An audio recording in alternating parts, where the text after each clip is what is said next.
Hello everyone, I'm Carly, and licking toads?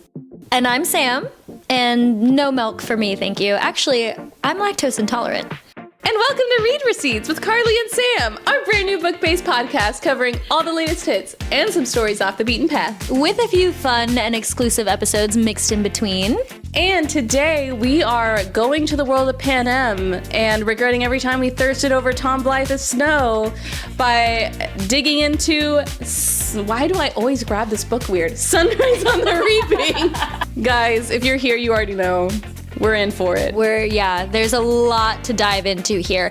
But before we get into the world of propaganda and insurrection, we have to remind you that we are going to be diving into some pretty complicated plot points, some complicated character histories. So as always, please make sure to be careful as you're listening if you haven't read the book yet and still want to, that there will be spoilers ahead. You have been warned.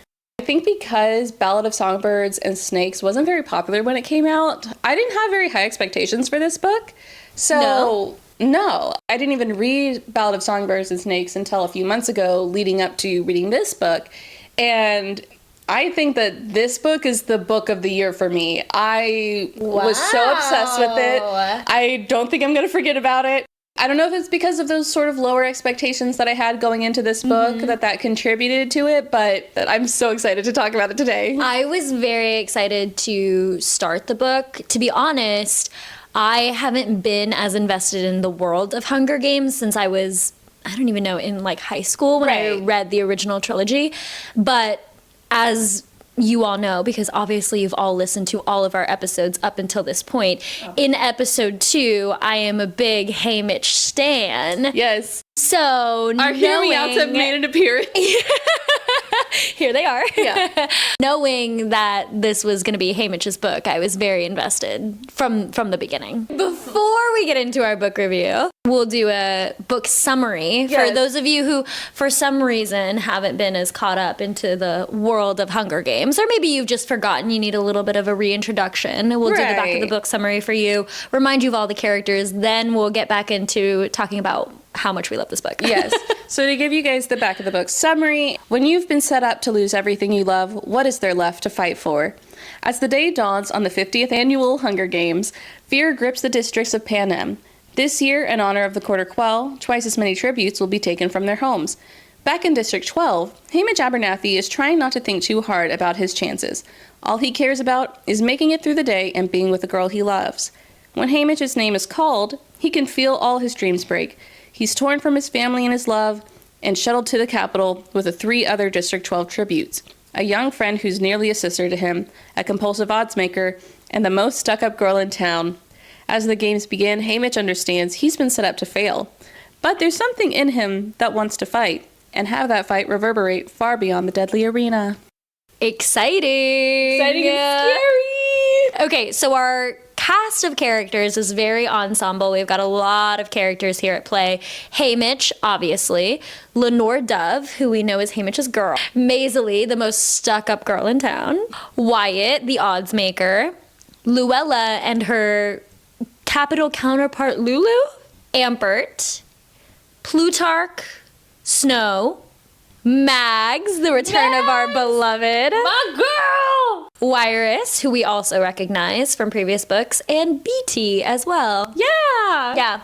So those are some of our main characters. Obviously, there are a couple of others kind of in play here and there, but these are the characters that we're probably going to touch on the most in this episode. Right. Let's talk about the book. Okay, overall, what'd you rate it? I rated it 5 stars. Okay. Easy. So easy. It's just so brilliant for so many reasons. Yeah. First of all, I think what is so fun about this book, the fact that Suzanne Collins wrote this book about implicit submission with the only other victor that we actually know the full story of his games, how he won. Sure. Because Katniss, we get a lot of, in the original Hunger Games, we got a little bit of here and there of like how certain people won their games. But we only saw from her perspective one game of like what the Capitol had recorded and saw her watch it back, and that was of Haymitch's. So it is so interesting the whole propaganda aspect of it, the fact that we all came into this book being like, well, we actually know what happens. Like, it was in the Hunger Games. We saw him catching fire. Yeah. But she so turns it on its head and is like, no, you don't. No, you don't. You know what they told you, but you don't know what happened. I also think that, in general, the themes in this book are so powerful, and I think that really where this book takes place in time and having these characters makes that impact so much stronger, to have these characters that we thought we had an idea of what they were like based on, especially the original Hunger Games trilogy. Sure. And knowing just how tragic the backstory is for these characters and how they ended up where they were and all that sort of stuff. Like, even Hamish, I think it's kind of understandable that you can assume that he's probably an alcoholic for a reason. But it's so much deeper than just he suffered through the games. Like, he suffered through so much more than that. That was incredible. And I know that a lot of people find the message of the book a little depressing because there is a bit of a feeling of what's the point in trying to rebel if it might not make a difference. That's kind of how Hamish feels by the end of it. Yeah, for sure. But I think what Plutarch says by the end of it, it might take years, it might not even be our generation that sees the benefit of this action, but that doesn't make it not worth doing. Right. And personally, I find that really inspiring. Yeah. Because I think it really is easy to think to yourself, like, what is the point to all this? And it's so crazy thinking back to the Hunger Games and how it felt like Katniss was the first person to rebel. Yeah. And no, it wasn't just her. This was years and years in the making. Right, for sure. And it just kind of worked out that she was the right person at the right time to sort of be the catalyst for this strong action. I thought that was really inspiring despite all the sad stuff that happens by the end. And I love cameos. I was so excited seeing every single person being like, that's that person's dad. All my favorite Marvel movies are like the Avenger movies, so it's perfect. Yeah. I was just, every time someone came out, like, yes, give me more, give me more. That was really fun, getting to see all of the characters that we already kind of like know and love, like seeing them appear in this book in like different ways was really fun. I also really like, you know, what you say about the little actions that we take here have like ripple effects for things to come. Right. And you definitely see a lot of that with like Hamish's story and like how much he tries to rebel and how every little rebellion builds up to what we eventually see as Katniss's rebellion, you know, and the rebellion that really does like kind of work, I guess, catch fire and like work with everybody. The symbolism that she is the girl on fire and he had the fire starter. That's a good point. Like, he is truly like the stepping stone, the beginning of what ends up becoming Katniss. 100%, yeah. And a big part of like why I really like not just this book but also this series as a whole is because there is a lot of stuff like that can be applied to like real world actions, like the things that we do here. So I mean, it's the same idea of like, you know, you don't reap what you sow the same day that you sow it, right? Like when you plant something, you have to be patient and kind of wait until it sprouts or whatever. And I think like a lot of that stuff can be applied to the things like that we do in our everyday lives. So I really like that how that plays out, I guess, in this book and the series as well. Every time that Hamish was engaging in implicit submission, I was like, same. I would immediately be operating under that same mentality. Yeah, the same mentality of like, well, it's not going to do anything right now, you know? Right. So I really thought Suzanne Collins did such a good job of holding a mirror to yourself and being like, why are you upholding these standards? Yes. You don't have to. Yes. So. For sure. Yeah. And also though, like with what you were saying, like understanding like why he's doing it, you know, and sometimes it's just easier to roll over. And like there were certain situations in this book, obviously, where I was like, I mean, it is easier to just like not fight, you know, especially when it's so hard to fight. Like, it's so hard to give so much of your time and your energy to this, knowing that it's not going to make a difference right now. And just, like, hoping that it will in the future is really hard. Like, when you don't see that happening is really hard. Yeah. So it definitely is difficult. And I think she did, like what you were saying, did a really good job portraying that in this book. Yeah. Overall, I also really enjoyed this book. And I never do this, like, ever with books or shows or movies. But I also gave it 5 stars. Oh my God. It was really good. Suzanne, it was really good. You did it, girl. I She almost earned was it. like, at first I gave it a 4.5 because I was like, oh, like, I don't know. But then when I was trying to think of what I didn't like about it, I was like, overall, really liked it. Like, there really wasn't anything that I didn't like. Yeah. I'm so excited. It was very good. Let's start off by just talking about our main guy, main character of Our the story. main man. Hey, bitch, Abernathy. Hey, Mitch, do you have anything to say to the crowd? I really love Lenore Dove. I am a sip for Lenore Dove. And I love that about him. He really is, though. He really is. Hardcore. It was really adorable just how into her that she was. Yeah. He was so, very, very, like, in love with her. And then also, like, at the end when he was like, yeast mate for life, so do we. Haymitch in general, at the beginning of the book, it still felt like him, you know? It still had his voice, his kind of silliness and stuff like that. But, he, you know, he's such a sweet and innocent boy. Yeah, he's so, And it's really heartbreaking to think of everything he ends up going through. And the way that I mean, I know we kind of talked about it a little bit, but like the way he loves Lenore Dove is very like open, you know, and he's like, yes, I love her. And we know him in the Hunger Games as being very closed off, like in the original trilogy. And not very open to love and like not very open to caring about people. So it is very interesting to see how that changes. And of course, like understanding over the course of the book how that might change. Yeah, you know? It is pretty surprising to see that. I agree. And it might just be because I haven't really been invested in the Ballads of Songbirds and Snakes. I never read it, never watched the movie. So, like, that's a missing piece for me in the universe. But there's also still a lot about her that's, like, very mysterious. Yes. And very, like... And that is a you cubby know? girl trait. That's how Lucy Gray was, too. She is very mysterious. I feel like we should watch the movie together. I love that she really did feel reminiscent of Lucy Gray, and I saw those little sparks. And I loved how she was challenging Haymitch. You know, she was kind of the first one to sort of point out those things about his implicit submission. And it makes sense that it would be this character specifically because they have their songs and their stories. At some point, Plutarch and Haymitch kind of bond over the fact that they both know the story that the Coveys sing as a song, but he knows it from like an actual book. And so it just shows that, and apparently a lot of people in the capital and in the districts as a whole don't read. Yeah. And so the fact that Plutarch, who is part of the rebellion from the capital side of things, does read and has this mindset, and the only other people that seem to know these stories are the Covey, makes for a very interesting connection that also sending a message that books and these stories do play 100%. an important Books part. are so powerful. Like, just in general, you know, reading is so powerful. Really, this book has convinced me in so many ways. Yeah. I'm like, this is an act of rebellion, me reading. Finally, my romance matters, okay? I feel like we have to talk about the whole reaping as a, yes. as a whole. Yeah, because, again, this is a part that we saw from Katniss's POV. And so when the chapter ends, and it's not Haymitch's name, it's like, what? Yeah, but then it's also interesting at the end of the book, you see, or even in the beginning when they have to like refilm it or whatever, like reshoot it, like you know that they're reshooting it, and then at the end when like you get to watch it back, you see how they've reshot it and like how it does look like, oh hey Mitch, no difference whatsoever.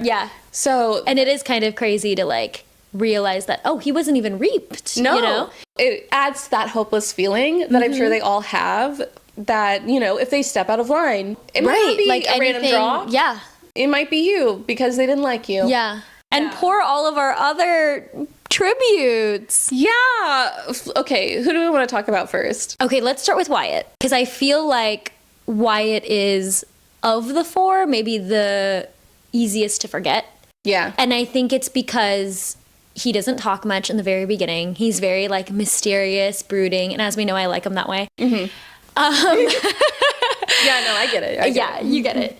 No, but I think he's very easily forgotten because he dies first, right? Very quickly. But then when we get a little bit more information on how he dies protecting Lulu. And as the odds baker, it's like he knew from the get-go. She has no shot. Easily. Exactly. And protected her anyway. Yeah.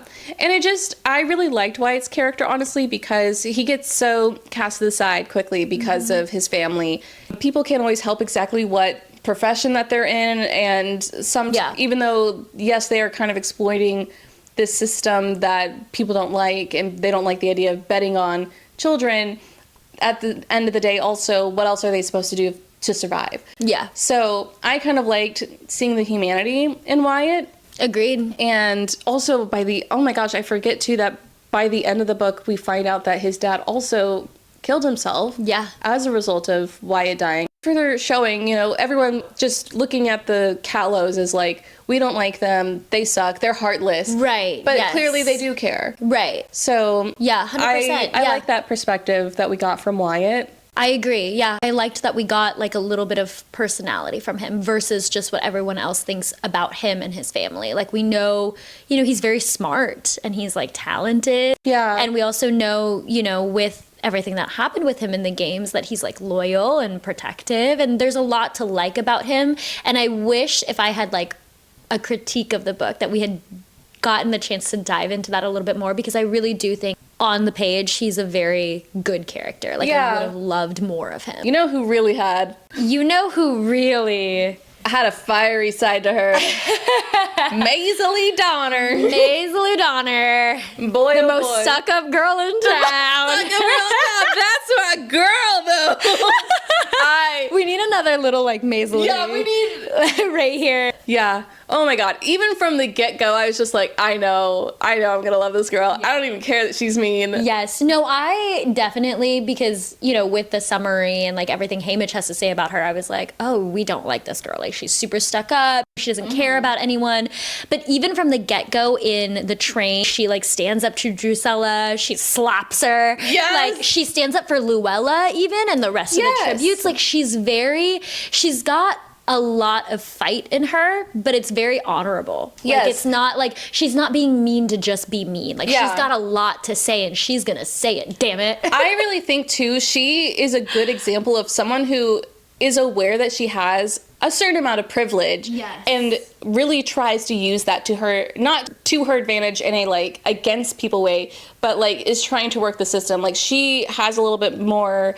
She knows a little bit more about, like, the classiness stuff. And, she's shitting on everyone's outfits because she has a little bit more knowledge of, like, fashion and stuff like that because she can afford to care about that stuff. Yeah. And so she is going to kind of use that to sort of protect her little group. Yes. And I love that. I do, too. I think that she was really smart and cool. Yeah. And it makes me so sad that she died. I know. I like that you bring that up because I also think it's similar to Wyatt, like us having these preconceived notions of him and his family and him kind of proving us wrong. And similarly with Maisie, like us thinking that she's the most stuck-up girl in town. Yeah, she has everything she could possibly want. She's in the merchant she's class. So privileged. Yeah, it's fine. Like she gets to live like in the town, right? It's like the seam versus like the actual town people. Actual townspeople. Yeah. So she like has a lot of privilege. Like there's no possible way that she could relate to Haymitch or our other characters from the seam at all. But you can tell she knows. She's very still intelligent. lives in the same government as them. She gets it. She understands that not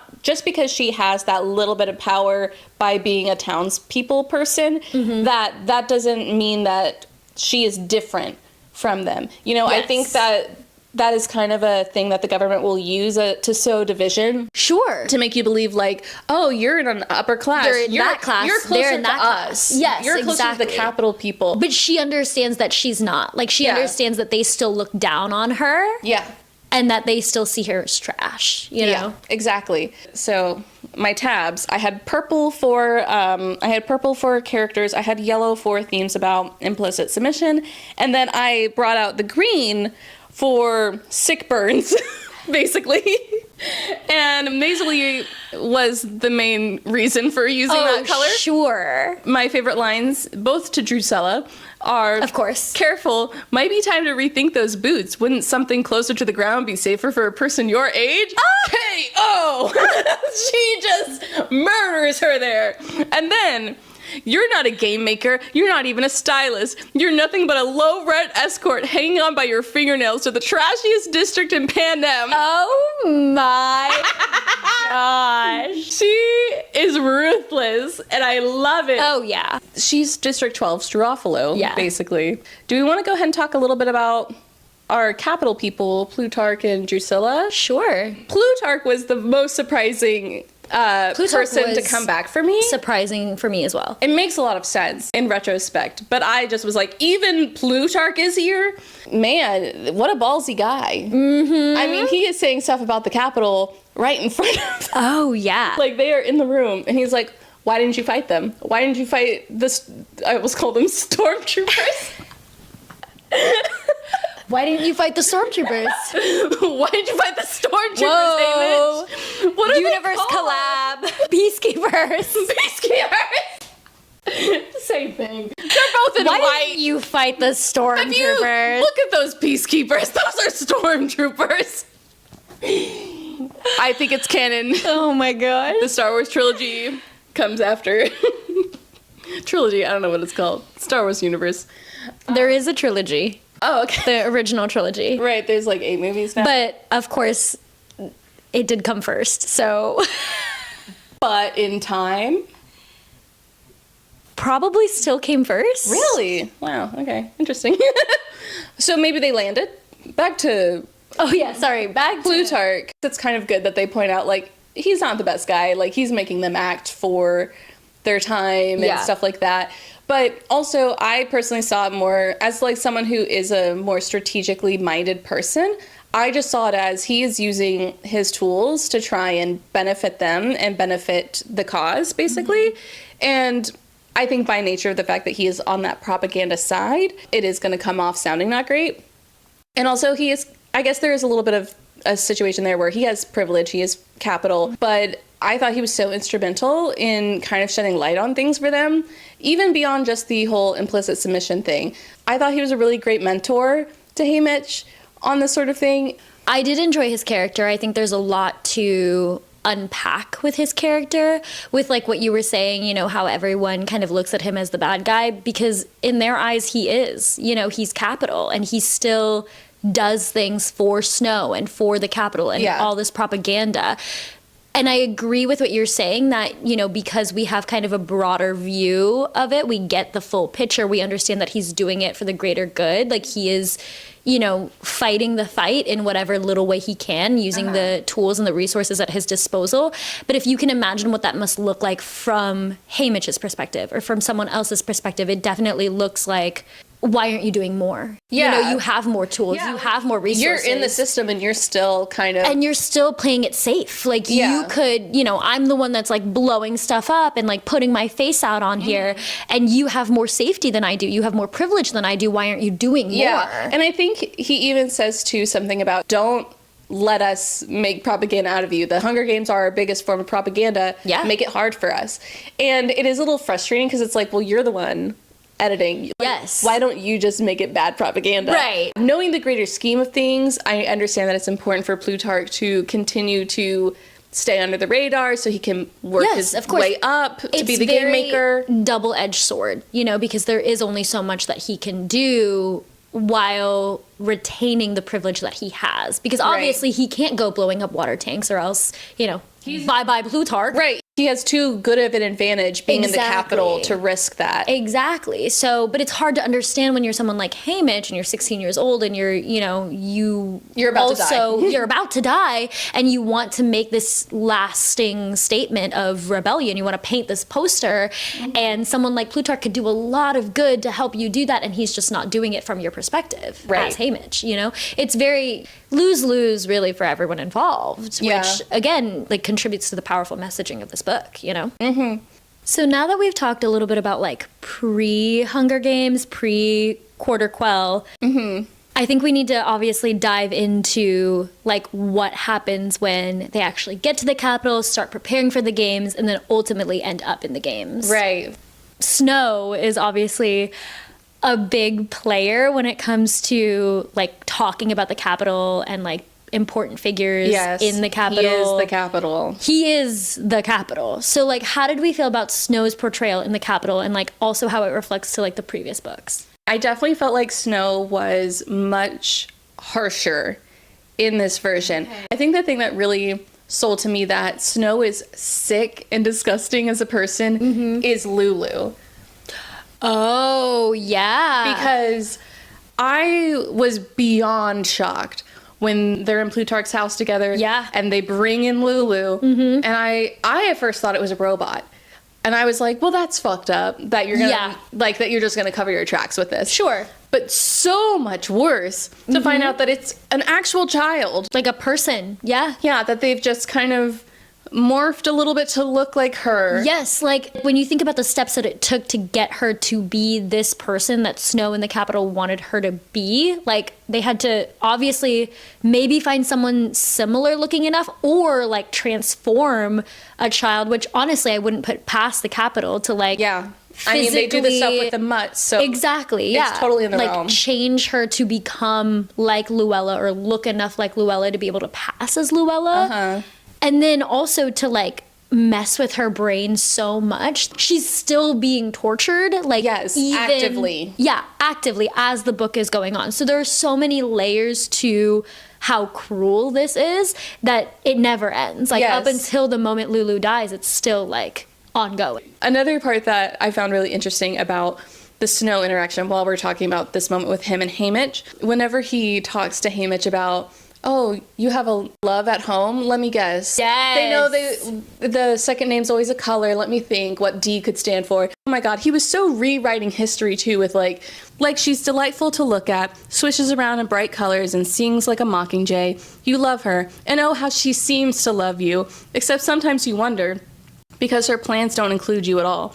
And it's like technically you could interpret that as true from both Lenore and Lucy Gray, but it's also wrong because it's like, Lucy Gray stopped including you in her plans and also saw that you were an evil person and was like, shit, I need to get out. Yeah. It's so manipulative. Well, it's interesting how he plays himself as a victim in this situation, you know? Yes. He acts, and that is the most insane thing. Yeah. Because and then how he uses it to manipulate Haymitch in this situation where Haymitch thinks, man, like, there is a lot that I don't know about Lenore Dove. Like, there is a lot that, like, she does without me. Like, there is technically language where he isn't, or she isn't including me. And it's like, yeah, but, like, I think Lenore truly does care for you. I think this is minutia.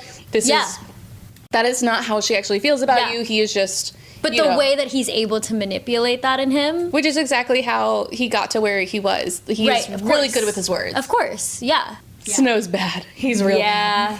Yeah. But you know who's great? Who? Our girl Mags. Anything to say, Mags?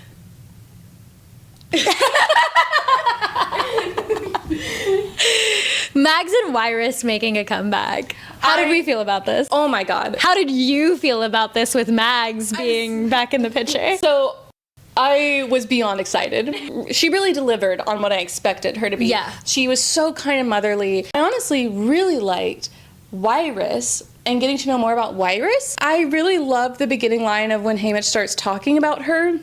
He says something about, like, everyone in her arena went nuts, but not her. Yeah. And that literally killed me, knowing that later on she gets nicknamed Nuts and Bolts with Beatty, and they all make fun of her for being crazy. I know. And then you find out by the end of the book that, oh, it's because they tortured her and messed with her mind that she's even like this. Like, she was a perfectly well-spoken, and, like, she clearly was smart even by the end. She figured out the whole arena situation. Yeah. And it's also really cool to get that information that she won by figuring out her arena. Because that's how we see her. Yes, it's like that's her thing. See her, Yeah, she's good at, like, the pattern recognition and seeing all these elements. And so I really liked her, and I really liked the way she coached. I agree. Like, I really liked getting to know Wyrus better. I also still, again, Mags was great. Yeah. I also really loved Mags. Yeah. Loved her action. And yeah, again, like you said, like, she doesn't talk in Catching Fire, obviously, you know, due to everything that's happened post book. But it was interesting to read about a Mags that does have, like, opinions and gets to say things, and how she treats, like, the District 12 tributes. Yes, because also the first thing she says, like, she sees Haymitch and goes, Haymitch, I'm so sorry about Luella, and then just, like, immediately hugs him and, like, is just, she's that perfect amount of support that you need in that moment. Yeah. And the most amount of kindness that easily he's received since being reaped. Yeah, she's very sweet, very protective, very kind. Also, you can tell, though, that she is, like, smart as well. Yes. Like, the way she mentors the tributes and asks them what they want, you know? And at first, like, admits to thinking, like, of course you want to live, but, like, that kind of looks differently for everybody. Like, everybody kind of wants to leave a name for themselves in a different way, or like be portrayed in a different way. Yeah. So like, what is it that you want? Because we talked about Mags and Wires, I feel like we also need to talk about BT and Ampert. Yes. Oh my God. What did you think when we first met Ampert? Because obviously when we first met him, we didn't know that he was going to be BT's son. Yes. I thought he was very bold for like a 12-year-old kid. Yes, to have such a solid strategy. Haymitch even mentioned, I think, that he was like young, like looked like a boy, like young kid. Yeah. Going up to him and being like, hey, Alliance, you know, like pretty. And he was like, I already got this district and this district. Like, yeah, like very like working the crowd, you know, like I really thought, this kid has got some guts. Like, he's got, for being so young, and like we see, not that like Luella is meek, but like she clearly has a lot of potential. And of course we don't get to know that much about her because she dies so early on. But Ampert is bold in like a completely different way. And I think it's because he clearly has his father's brain. It is very clear that Ampert is BT's son. Like, when we find out later on the relation, like, it didn't surprise me too much when I like connected the dots, I guess, when that is revealed in the story. But separate from that, I do think Ampert more extroverted. Like, he has a lot more like social ability. Not that BT's like, I don't know, awkward or anything, but Ampert clearly, like, he not only knows what he wants and has a plan for what he wants, but he will make it happen. You know, he's very clearly like, I'm going to be proactive about this. Especially when you get to the Caesar Flickerman interviews. Yeah. And the way that Caesar seems to be taking on the careers as a joke a bit. Mm-hmm. Like, he kind of laughs in their faces. But then when the newcomers come on, he really, like, respects them and, like, is very intrigued by them. And so it really made me feel like, oh, wow, this must be very serious and, like, a real potential that these newcomers can do some damage if they're willing to show with Caesar Flickerman that, like, we're going to take them seriously and this is who we're looking at. Yeah. Which, again, is even more impressive that this was all run by a 12-year-old. Mm-hmm. And even though with, like, what you were saying, we know how it ends, I felt so much hope. I mean, obviously misguided and misplaced, but, like, as I was reading, I was like, I really wish it could end differently. And it almost, like, you almost think it will. Like, the way that it portrays in the book as you're reading it, you almost think that he has a chance. Because also the numbers do make a lot of sense. It does feel like they have good odds. Not to use that word situation, but loved Ampert. Felt so bad for Beatty, though. Yeah. Honestly, I think you maybe kind of talked about it a little earlier about how, like, Snow knew how to punish Haymitch, not by killing Haymitch, but by destroying everything that he loves and everyone that he loves. I mean, he did the same thing with BT, right? He knew it would make a much bigger impact on BT's life if he killed his son. Yes, exactly. Which I think ultimately, you know, Snow's getting a little bit cocky here. And clearly that was not the best plan for BT, because from what we see in Catching Fire, he clearly stayed focused to eventually come up with a plan to break the arena. Yes. So it only drove him more, I think. Beatty was one of the characters that I felt like getting his backstory and seeing the side of him was so impactful. Agreed. Ampert really won me over when he was, like, forming this alliance with the newcomers and, like, talking to Haymitch about getting this newcomer alliance up and running. I really felt for him, and I really felt for the character and really loved the character, and then immediately got upset because I knew he wasn't going to make it. Yeah. Like, I was like, clearly he's going to die, but like... it's like, why am I getting attached? I know. I was like, I need to not love this kid. Like, I can't. Yeah. In the Capitol is also where we finally get to see Effie.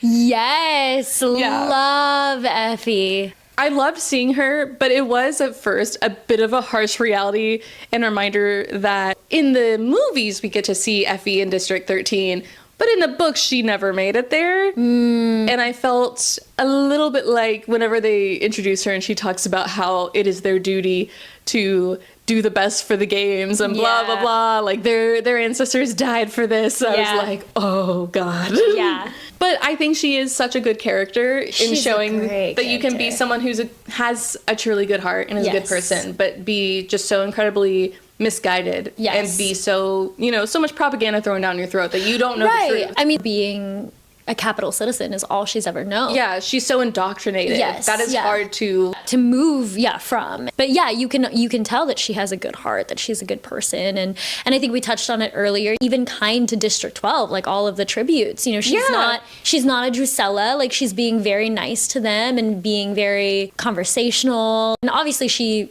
does in a way think that she's doing them a favor, but isn't snobbish about it. She isn't like she really superior about it. And also, even though it initially starts out as she wants to help her sister, she also makes a point to be like, they all deserve to be seen in their best, the way that everyone else does. The way that everyone else she really has good morals about it. Yes, 100%. The best that you can in this situation, I guess. Right, 100%. So what about the games? Oh, the games. Oh, the games. So I feel like in the games, Hamish's mind was really most focused on this water tank plan. For sure, after his whole conversation with BT and like blowing up the arena or whatever. Yeah, which I think was kind of good for him to stay focused on something. I think it was good for him to have a purpose. Right, exactly. Honestly, this whole time, because of the fact that we see in Catching Fire how his games happen, I was not expecting this to actually work. I mean, obviously it didn't exactly work because they kind of recover quickly. Sure. But I just didn't think they were even going to get there. When they did actually successfully hit the water tank, I was like, oh, now what? Yeah. I really thought that we were going to have another Catching Fire moment where, I mean, I feel like I've made so many references to Sunrise on the Reaping and Catching Fire, like kind of like connecting. There's a lot of parallels. The two books, but there are a lot of parallels. And I really thought that we were going to have another moment where they were getting like rescued from the arena and the arena was going to break down. And at first I was a little bit upset about that, but only because, not because I didn't like Catching Fire, but mainly because I didn't want another Catching Fire. Right, it's like we already did this. Yes. Which I do think, again, this is another situation where it's a reason why these little acts of rebellion, even though for Hamish's sake, I wish that they did go this extra step, but I think this needed to happen because I think a big flaw in this plan was what happens once you hit the water tank. Mm-hmm. If they had just come up with a plan after, maybe they could have done something with that time that the arena was down. Because it was maybe like a few minutes, I think. Yeah. If they had a helicopter secured or something that they could have actually taken people out. Yeah. Because I just don't think there was enough thought after. Which, granted, it does seem like maybe this plan came about very quickly. I don't know if this plan would have happened without Haymitch necessarily offering. I mean, I guess Ampert maybe was going to always do this plan, but I don't know. I just don't know if it really would have happened exactly this way without him. Sure. So it's unfortunate that if they had thought that through this time around, maybe they could have been more successful in making a statement. Yeah. But also, I think this was very helpful and informative for the next Quarter Quell when they try this again. Sure. It is, I mean, like what you said in the beginning, like it is making those little acts of rebellion, learning from them, seeing how we can fix these things that we're doing to make them better later on, and like continuing to do what we can to make the statement that we can. Right. And then obviously we know how Maisley dies. R.I.P. Maisley. Yes. To be there in person with him and to see how they end up calling each other brother and sister. I know. I mean, it's so sad to also see where they came from. Yeah. And like how they grew, like how their relationship grew and evolved, and the fact that you see, you know, when they first meet up and Maisley saves his life, and then, you know, they share all of their rations, and even Maisley's like, okay, we're splitting it 50-50. Like I mean, you know that she's very fiery up until this point. You start to get the sense that, like, she's loyal, she's protective, but you're not really sure exactly where her allegiances lie because she is still a little bit, you know, she's still a little bit rough around the edges. But the fact that she's like, no, we're sharing 50-50, like insists on, you know, saving his life, sharing her stuff, and then also, you know, brings up her poison darts, and he jokes that like, oh, just like use them on me, and she like asks him, okay, you think I couldn't do it?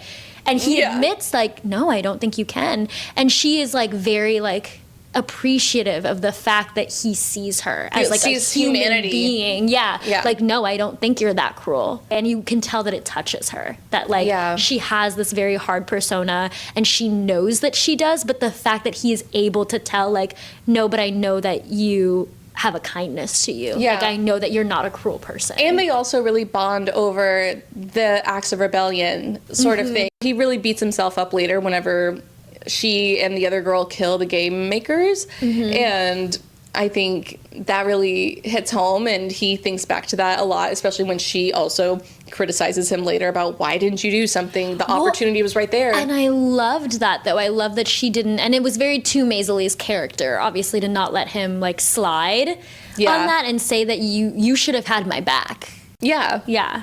Which is kind of interesting, because obviously because of that, that's why her and the other girl get killed. But again, it's the thing of, if all 4 of them did it, you know. Right, yeah, then like, what? Yeah, because it was them 4, and then Welly, I think, was still in the game. Welly would have been the victor. I guess Welly would have been the victor. Which, again, they were all okay with. They were like, Welly would be a good victor. Yeah, Welly, because she's just some girl, she just kind of barely survived. Yes, yeah. She didn't really kill anyone. She just made it, basically. I think that still would have worked. Yeah. But, you know, I think that there is something to the numbers and how it's like, what, you're really going to kill all 4 of us? Right, yeah. So. No, for sure. Yeah. Yeah. Well, and also, I don't know if we've touched on this yet, the fact that all of Hamish's alliances died when he wasn't around. Yes. You know, because like we have Ampert, who kind of stayed outside the berm while Hamish was blowing up the water tank, which was the plan. I mean, that was the plan that was, you know, that they put in place.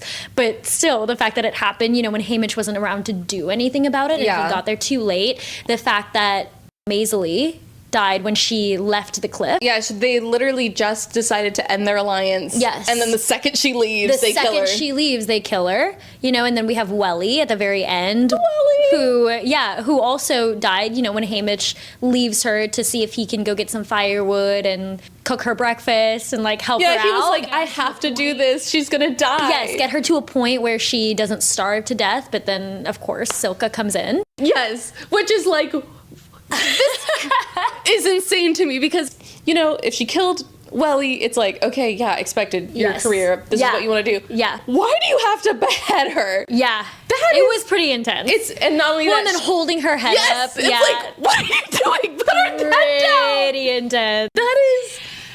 Well, for me, okay, I thought it was more intense because I wasn't sure with the language if she was like holding her head up or if she just like happened to like behead her and was like holding her head. Yeah, I can't remember now exactly how she killed her. There was a point where she does like toss Welly's head aside to fight Hamish, and that was a little bit callous. I was like, okay, Silka. It's like she is a 12-year-old girl. She is just a child. But also, in Silka's defense, I know it's easy to think like, oh, she's kind of the enemy here. She's a career. She's been trained for this. She's like the one that everyone sees is going to be the victor.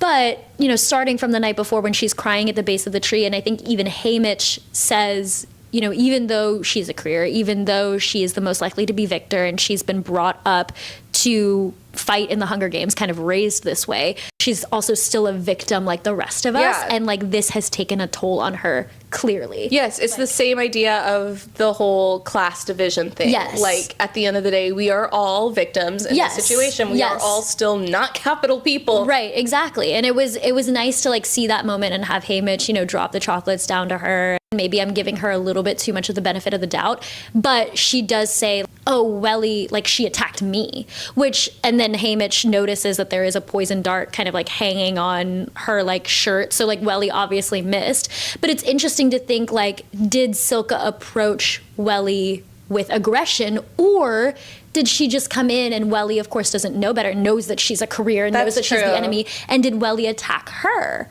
Yeah. You know, so it is, again, maybe I'm giving her a little bit more of like... Technically, we don't know what because we don't know, you know, and is it possible that Silka was not gonna kill her and like maybe she did do it in self-defense? I mean, I don't know, because she is a career and she did behead her, so it is like a little intense. And it is hard to say because her alliance member killed one of the game makers, but was she exactly of that same mindset? Right. I don't remember what district. I feel like it was District 4, the other girl. I think it was District 4, yeah. Which I do feel like District 4 is a little bit different from the other careers. Yeah, it's like, agreed. I don't think they really have the same mindset the way that 1 and 2 do. I agree. But it is interesting to think, again, even though they are careers, what is their mindset? Like, do they think the same way? Could there have been a possible, like, let's all eat the poison berries situation with the three of them? Like, we don't know, you know? Yeah. So it's just interesting to, like, see how that played out. But then, obviously, you know, we get the moment with, like, Silka and Hamish. And she was a little bit more pro-capital. For sure. In that interaction. Yeah. It just feels like, you know, it's interesting to think about. Like,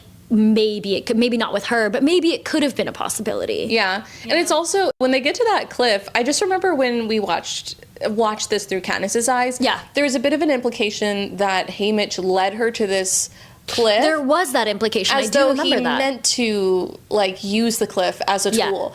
But from what I remember reading the actual events, I feel like Haymitch was just kind of running. That's where they ended up. Yes. And it just really worked out. Well, and then I think he remembered once he was there. Right. Because he ducked. And then, like, and remembered whenever she that it threw would like, come back. oh, that's going to come back. yeah, yes. Like, I just need to wait. Also, he's in a lot worse shape than they showed. Yes. Which is kind of crazy. I'm like, how do you edit that out? Like, apparently his I mean, he intestines are was out. talking about feeling his intestines. I truly can't imagine how you come back from yeah. that. Well, let's talk about that, right? How do you come back with that? I have a theory. Milk and rolls. I wasn't sure where you were going.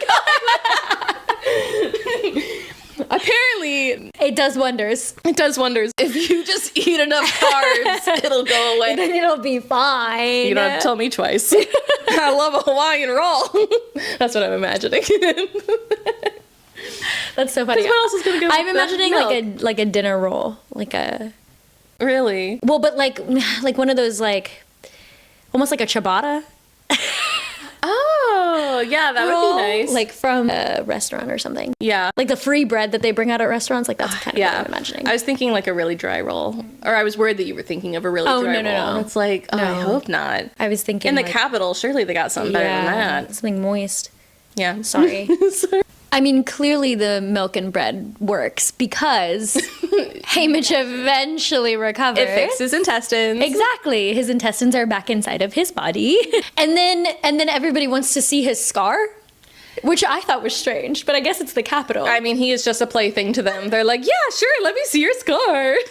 So that tracks. Which I guess is a whole other theme that we should probably touch on in the podcast is his whole like Victor's victory tour that he does, you know, his final Yeah. interview and all of that. Yeah, they put him in a birdcage for his party, which is so bizarre to me. I mean, it clearly sends the message that Snow wants, that he is powerless, he's caged. Yeah. Also, I can't remember if it was during this or if it's more so, I think maybe it was when he does his interview. This is also when we see Wyrus and Mags. Yeah. And see the difference that's made. Mags is in a wheelchair. Yeah. And Wyrus is clearly, like, she's doing kind of her, like, ticky movement Yes. and is, like, paranoid. Yeah. And it's just so sad to see how much of a difference happens just from then. That was really upsetting. Yeah. So then we get into his interview with Caesar Flickerman. And obviously a lot of it is the stuff that we knew. But there were even some things that I don't know if we saw in Catching Fire that did surprise me. For instance, during Caesar's first interviews, you know, like I said, we saw him kind of making fun of the careers. And in the retelling, they kind of switched it a little bit. Yeah. They were pumping up the careers more Yeah. and playing down the newcomers. And I remember that being pretty significant. Was like, whoa, whoa, whoa. I We mean- were all for this alliance. What are we talking about? It was really just interesting to see how everything was really rewritten, you know, and even as Haymitch is watching it, he is fearful of the fact that he really just kind of looks like a jackass. They don't show any of his like acts of defiance, of course, which makes sense, but they also just portray him as kind of like, you know, the rascal that he wanted to be portrayed as, but in a really like sucky way. Like, Yeah. he really comes off as kind of a jerk, like an Yeah. asshole, you know? Yeah, exactly. And then we get, at the end of it, Snow being like, enjoy your homecoming. And then obviously we know. And I immediately, it's like, I don't even know exactly what's about to happen, but I know I don't like it. You know it's not going to be good. Yeah. Like, you know that there's implicit, like, threat to Snow saying that to him. And then he comes home to the fire and doesn't even get to see them. No. Ma and Sid, you know, like, The doesn't timing even- is so orchestrated. Yes. You know, because he's in recovery for like 2 weeks. Yeah. And Snow could have killed them at any point. At any point, but he wanted Haymitch to see the fire, and he wanted Haymitch to feel helpless in that moment. Like, there's nothing you can do. Yeah. And even with Lenore Dove, right? Like, seeing the candies and like having Haymitch be like, oh, you should eat something, or because she like, I think she mentions like she hasn't she had says something anything about to eat. Yeah. And like she's like happy to have had these candies delivered to her and like thinks they're coming from him, right? And then he like gives her one. Yeah. And to have like Haymitch be the one, and that he's blaming himself for that, right? To have him be the one to give her the candy and then have it be a poisoned candy. Yeah. It adds to Haymitch's guilt that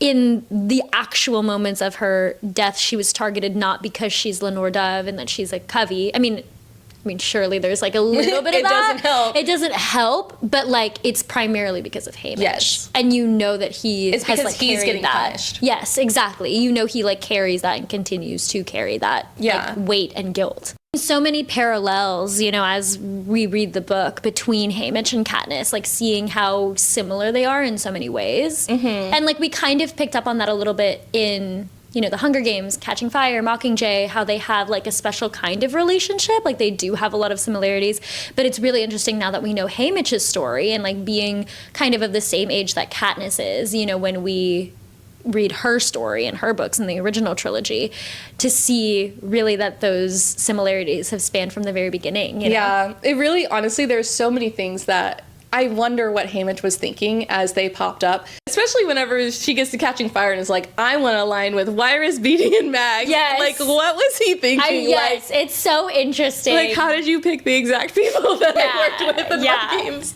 I feel like I have to go back now and like kind of now like read her story and see if there are any like hints or clues to how Haymitch might have been feeling in those moments. Same. And this is also another interesting thing about Suzanne's writing. The way that she did it, it makes you wonder how much she might have known about this or like had an idea of Haymitch's backstory. Oh, sure. As she was writing the original series.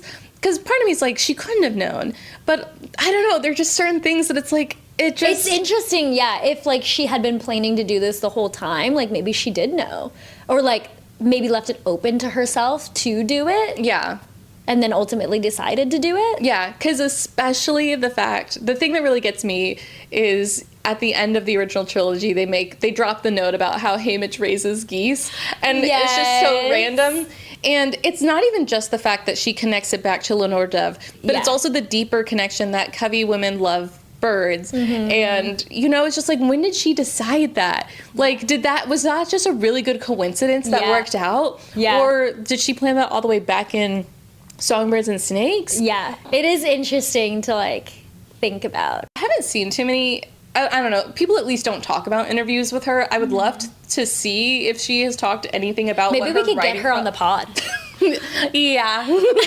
I'm sure. Harley, don't laugh at that. We could get her on the pod. What am I gonna say? We comment down below if you think we could get her on the pod. If you think we can get the most Suzanne popular author Collins of all time of our generation, we could Suzanne get her on Collins. the pod. Please, Suzanne, if you're listening, help a girl out. Miss Collins. Miss Collins.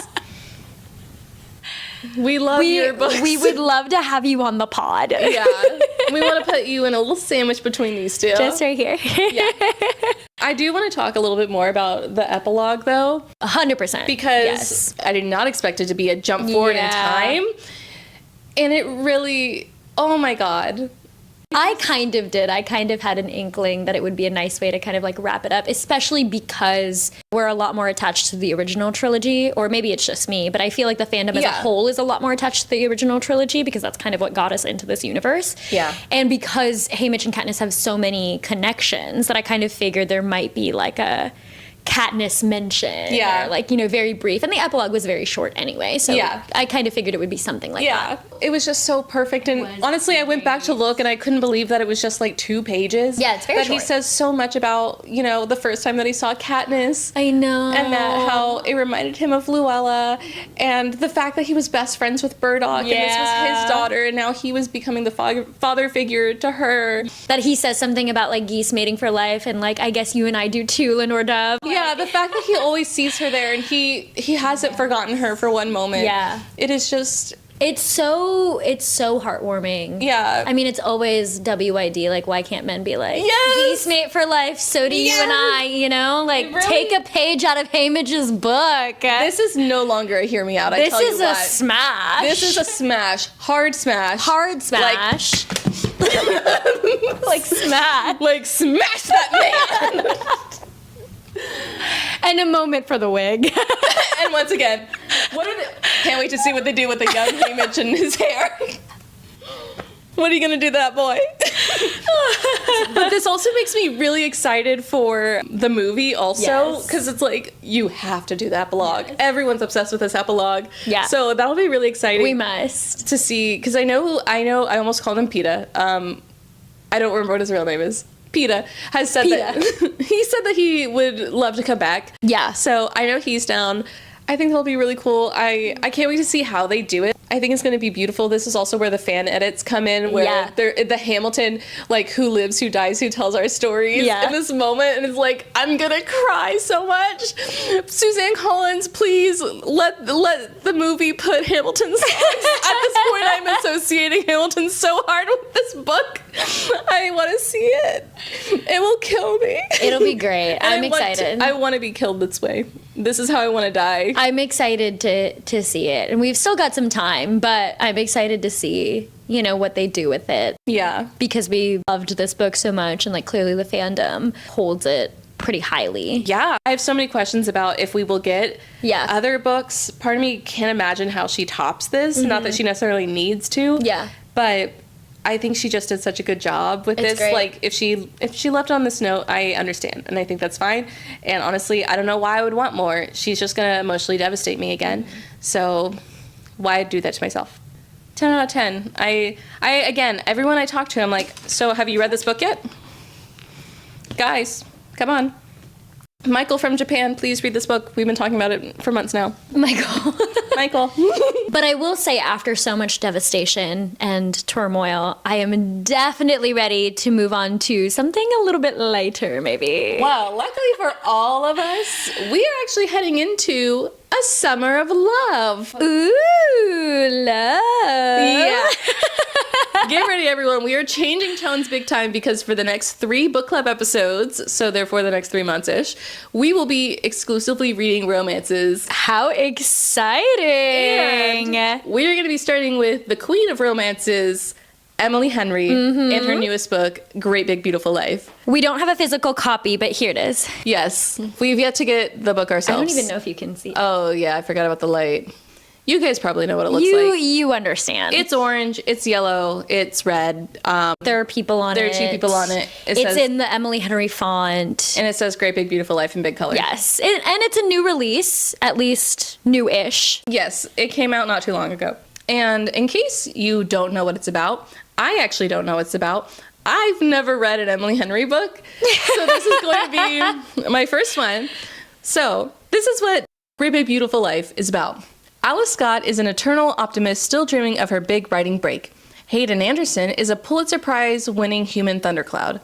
And they're both on balmy Little Crescent Island for the same reason: to write the biography of a woman no one has seen in years, or at least to meet with the octogenarian who claims to be the Margaret Ives. Tragic heiress, former tabloid princess, and daughter of one of the most storied and scandalous families of the 20th century.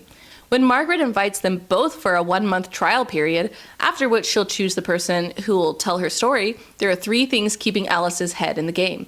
1. Alice genuinely likes people, which means people usually like Alice, and she has a whole month to win the legendary woman over. 2. She's ready for this job and the chance to impress her perennially unimpressed family with a serious publication. 3. Hayden Anderson, who should have no reason to be concerned about losing this book, is glowering at her in a shaken-to-the-core way that suggests he sees her as competition. But the problem is, Margaret is only giving each of them pieces of her story. Pieces they can't swap to put together because of an ironclad NDA and an inconvenient yearning pulsing between them every time they're in the same room. And it's becoming abundantly clear that their story, just like the tale Margaret's spinning, could be a mystery, tragedy, or a love ballad, depending on who's telling it. Interesting. Very interesting. I'm excited to dive into this. And of course, very excited to dive into the summer of love. Yes, I'm excited. We have a great lineup. If you guys want to see what else we got coming up, we will be posting it on our Instagram, right? Yeah. Or we already have. I can't remember. Yes. Well, we would have by this time. The Summer of Love officially starts on Tuesday, July 1st, so make sure to keep an eye out for that. But of course, as always, we'll have an off-the-shelf episode coming out a little bit before then on Tuesday, June 17th, so also keep that on your radar. Thanks so much for listening to the latest episode of our soon-to-be hit podcast, Read Receipts with Carly and Sam. All of the content that you hear in this episode is curated, recorded, and edited by us truly, with special thanks to the authors of the books that we cover, Mags and Hey Mitch for being a part of this episode specifically, and Pixabay for the music that we play. Make sure to subscribe to the pod wherever you like to listen, and for more of our content in between shows, you can follow us at the Read Receipts Pod on Facebook, Instagram, and TikTok. We love to see new followers on our social media accounts. We love it when you like our posts, and we love it when you comment on the posts that you see. So please, please, please also make sure to keep interacting with us online. Until our next book, bye!